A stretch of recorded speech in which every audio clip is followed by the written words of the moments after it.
Good morning. I'm Jim Cooper. I'm the editor-in-chief at Digiday, and we're here at the Possible Conference, morning 2 of day 2, Possible 2024. And I'm really excited to have Alejandra Salazar, who is the CEO and founder of the CROING agency, which it's based in Miami. So Alejandra, thanks for being with us. Having me. So tell us about your agency. What's its mission here in Miami? And you're focused on the Hispanic and Latino community, right? Correct. So we started 8 years ago. We have offices in New York and in Miami.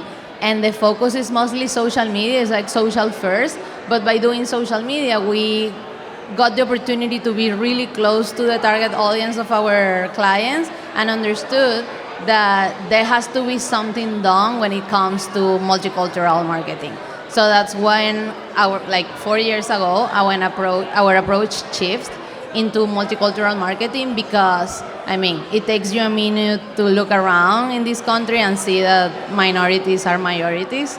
So that's why now we are introducing Spanish in the communication and pushing, not introducing, but pushing for that to become a reality, a more tangible reality, because it's really needed. And not only because it is what needs to be done to be more diverse and more equal for everyone, but also because it drives business results. So who are some of your clients? City of Miami is one of the clients, Sony Electronic, L'Occitane, Understood. We have many clients, but when it comes to Hispanic communication, Hispanic marketing, City of Miami was one of the ones that it was obvious, 70% of the population here speaks Spanish, and communication were handled just in English. So there we shifted. We do their creative and social media strategy, and now we do bilingual creative and social media strategy for them.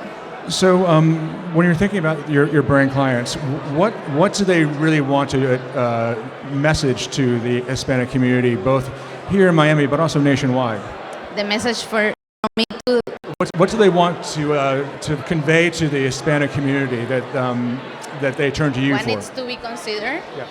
Well, it's all about nuances, understanding that it's not a monolith. The Hispanic community is not just they speak Spanish. There are different ages, different generations, different segmentation. You really need to segment the audience to understand. For example, Pepsi, 2 weeks ago, they posted on Spanish, and it was the caption was in English, the image was in Spanish, and they were asking their community how it's pronounced straw in their origin, in their country of origin, which can be many, many names, depending, pajilla, pitillo, and so on and so forth.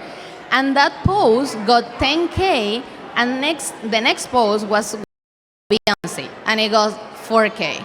So there you can see the impact, when you really speak to this community and you consider nuances and not only put it in Spanish or Spanglish, but you really think about what are the things that they think when they consume your product, or where they live, where you use your product, and you took those insights and create content that is relevant for them, and you understand them, then you see results. So I feel it's all about being multicultural as a team as well, and if you cannot make it, because I keep listening brands saying we can do it once we have the team, or once we get the agency, or once we X, Y, and Z.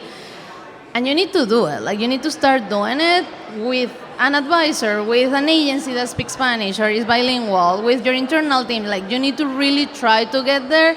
I've been saying this for years. 2 weeks ago, I saw Pepsi, and it's just refreshing to see that they are getting it and it's happening. It's not only a really complex market in terms of country of origin, but it's an incredibly young market. The Hispanic market is very Gen Z. So that adds a whole nother challenge to it. How do you attract the youngest cohort in the Hispanic community? Well, for years, speaking Spanish in this country was a sign of shame. You needed English to get better jobs, to be better, and even your family will tell you not to speak Spanish at your school or something. That changed. Now it's trendy. Bad Bunny is #1. It's speaking at the SNL. You see it everywhere, and it became pride and more pride, and Spanish is the second most spoken language in the world, so it's not something to be ashamed of 100%.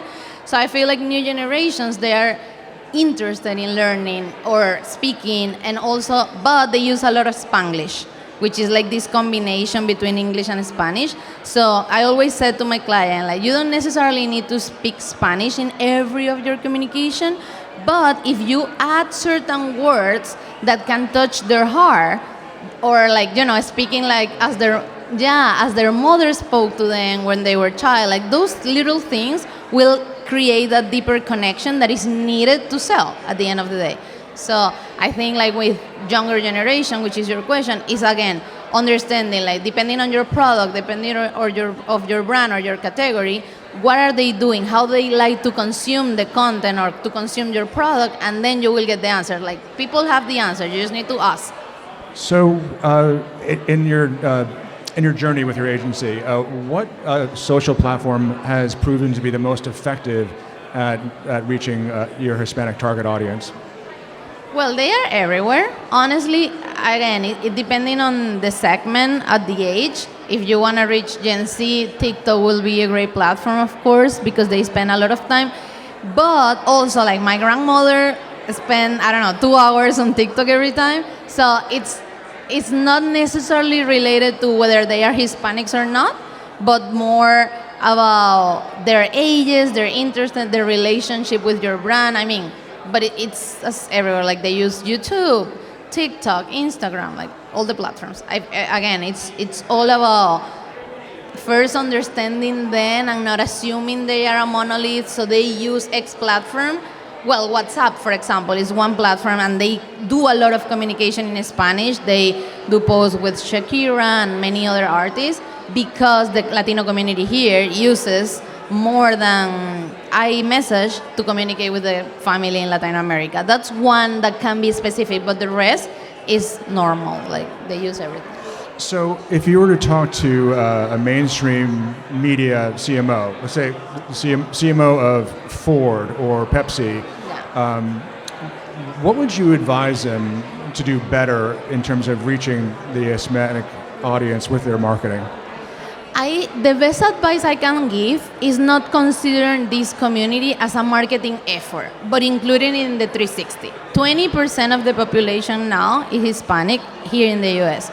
So it shouldn't be a second thought, it shouldn't be a translation campaign. It should be, first, if it's translation, it should be transcreation. It should really be created for them.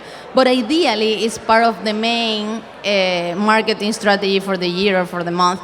You shouldn't be doing a collaboration with an artist or a Hispanic Heritage Month campaign. You can do it, but what you should be doing is to understand that this is a country that is pretty multicultural, and you should consider them in your daily, regular strategy, as you can see now with Pepsi or National Gallery of Art, Rare Beauty, and many more that are really doing a great job on understanding how to target this audience and to speak to them. So yeah, the advice will be consider them as part of your whole campaign and not as a second thought or second agency. Of course, you need to get an agency that speaks Spanish and that understands this audience, but it needs to be, or agency or internal team, but it needs to be part of the full creative process.